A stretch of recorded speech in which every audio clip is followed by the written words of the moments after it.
Canada just dropped a warhead on the metal world, and its name is Hatred's Rise. Out of the frozen north comes Echoes of the Machine, a record that feels like a heavy metal fist smashing through your screen, the kind of riffs that make you want to fight the internet itself. With some truly amazing guests, Hatred Rise have forged an album that could have been born in the late 80s, but upgraded with razor-sharp modern steel. Today on KillerTube, we're going to dive headfirst into the circuitry and chaos of Hatred's Rise. Let's crank the volume, tear apart the machine, and see what echoes remain. Pat, thank you so much for coming over today. How are you? Not too bad yourself. Thanks for having me. No, I'm really good, mate. Really good. Really excited to have you here.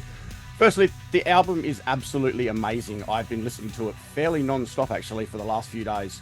Excellent. Glad to hear. No, yeah, completely blown away by it, to be honest. Now, you've got a huge amount of guest artists on here and legends in their own right. Can you talk to me about how? Yeah, talk to me about how did all that come about? It was actually Glen's the one, Glen Drover, Yeah. ex-Megadeth, ex-King Diamond. Yeah, he's actually coming out with a second album right now with Withering Scorn, which is awesome. I've heard a little bit of it. It's going to be killer. But yeah, I've been friends with Glen for years. Like I say, being in the industry for as long as I have, just yeah, through friends of friends. And yeah, Glen's one of my closest friends in the industry. So yeah, he actually, because I've been a fill-in guy for so many years, so he kind of just gave me the push. He's like, do something for yourself. Like, Yeah. yeah, so and same with me. It was just more of a challenge to myself to see because I've been playing everybody else's music for so long and filling in, doing session work. So it was more just a challenge to myself, see if I could actually write any riffs Yeah. worth listening to. Yeah. So are you a songwriter naturally or a player naturally? Both actually, kind of. I started out as a player, as a fill-in guy, and like I say, I moved to LA.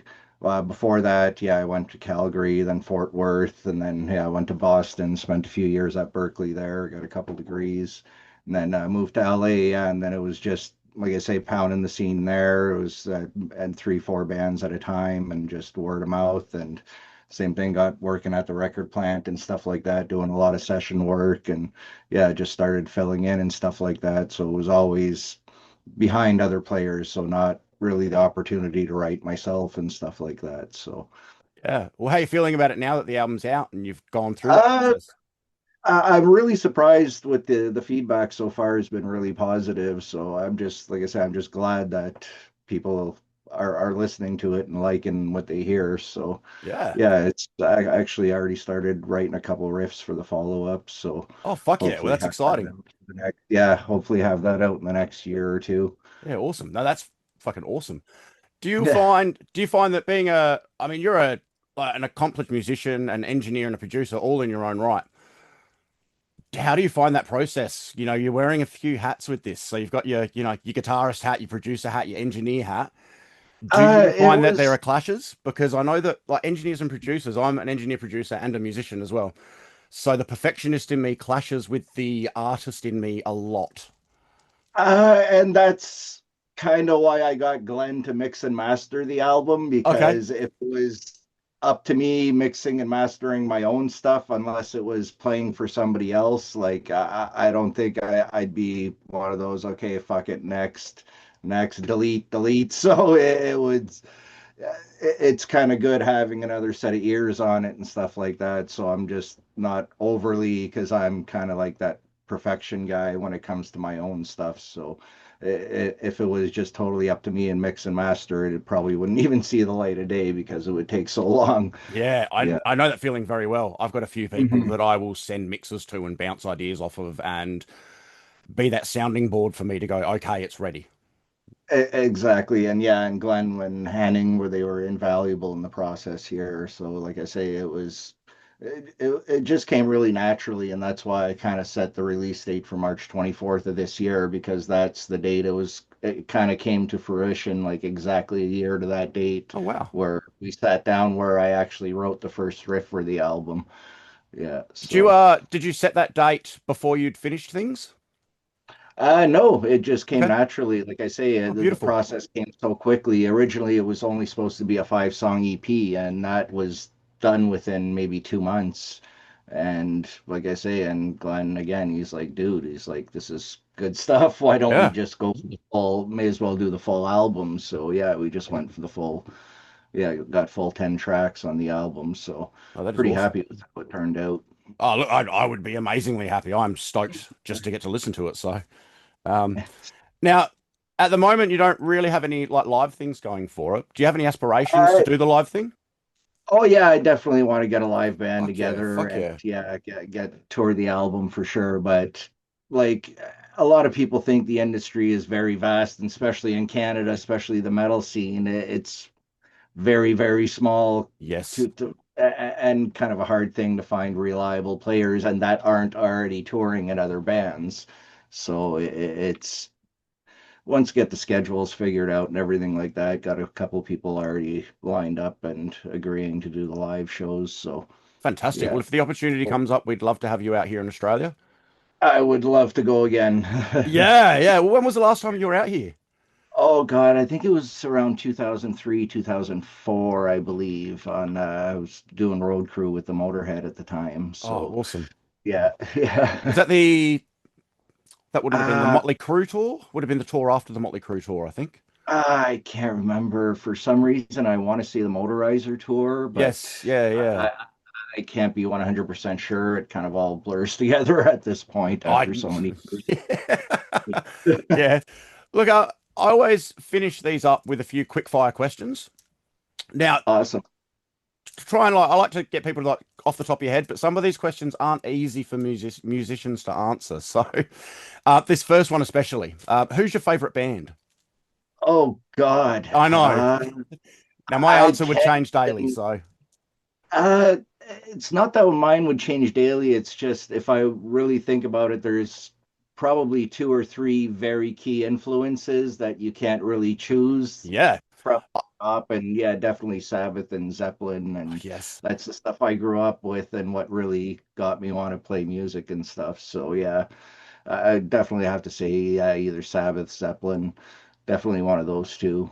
That's A lot awesome. of yeah. Yeah, my favorite answer to that question ever would have been Mike from Suicidal Tendencies, who said that Oh, nice. Suicidal Tendencies was his favorite band, and next week when he goes out with Infectious Grooves, that they'd be his favorite It's band.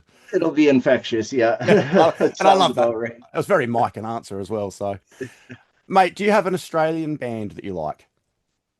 An Australian band. Oh God, I listen to so much music, and it's sad to say because of everything being online now, where it's you don't have Yeah, those liner notes. So I couldn't even tell you where half of the bands I listen to are from. As sad as that sounds. no, I completely get that. I'm like that as well. It'd be like trying to ask Yeah, me what the name of a song is. I don't know a lot of the time. exactly. Where unless it's like a classic album because you've Yeah, spent so many years studying those liner notes and stuff like that. Whereas, yeah, it's there's a lot of great stuff out there now, and yeah, like I say, I don't want to name out bands that aren't from there. So yeah. it's Look, you yeah. can always throw the classic AC/DC out there. See, I was never a big AC/DC Well, there fan. you Like, go. yeah, I respect them for what they do and for how long they've been around and stuff. But me, I kind of went through that phase when I was younger, and it lasted maybe a couple months, and I Yeah, just got bored of it. It's yeah, to me, I it was just I think same being an thing Aussie, over we're and over. brought up with AC/DC, so it's in our blood. Yeah, well, same thing too. It was a big part of my childhood. All of my friends liked it and stuff like that. And I think at that point, I was kind of already into the Slayer and the Exodus and the Yeah, Testament and stuff like that. So I kind of skipped over the AC/DC maybe. Yeah. yeah. Now, having spent so much time in the studio, what would be your most memorable studio moment over your life? Is Oh there my something that God. stands out that you're like, I can't believe this happened, or that you could talk about as well? Oh yeah, there's a lot of things, a lot of NDAs that I had to sign over the years and stuff. But one of the most memorable, always memorable, is being around Motorhead and Lemmy in the studio. Like just watching him work, and yeah, it was just a process, and just being around him, it was. It, it made you like I say, growing up being a Motorhead fan too, like it's kind of the fanboy in me as you're trying not to freak out at the same time Oh and yeah, still do your job in the background and stuff like that. But it's yeah, always hanging out with Lemmy was always great. Like that's I miss him very much, and that's one of my fondest memories on the road, I can like being on imagine. the road and in the studio. Yeah. Yeah, I was lucky enough to get to see them once when they came out to Australia with Motley Crue.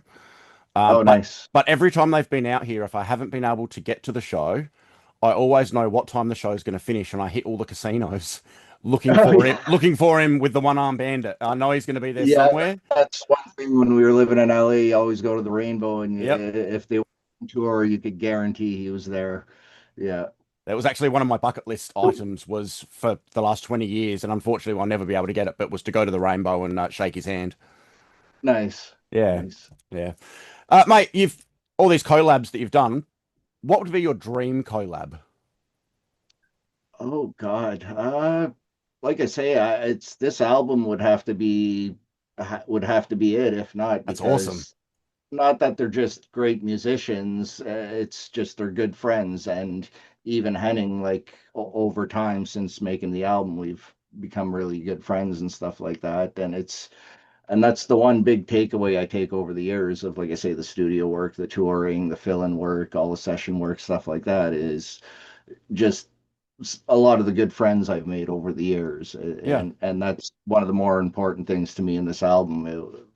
Doing this album is having these friends help me and kind of hold my hand along the way. So yeah, that was I'd probably have to say this, but so far this one's probably my favorite collab No, that is awesome. because I'd be remiss if I didn't ask. Do you have any like a Lemmy moment that stands out to you? Lemmy's one of my biggest heroes, and so being able to speak to somebody that has spent time with him blows me away.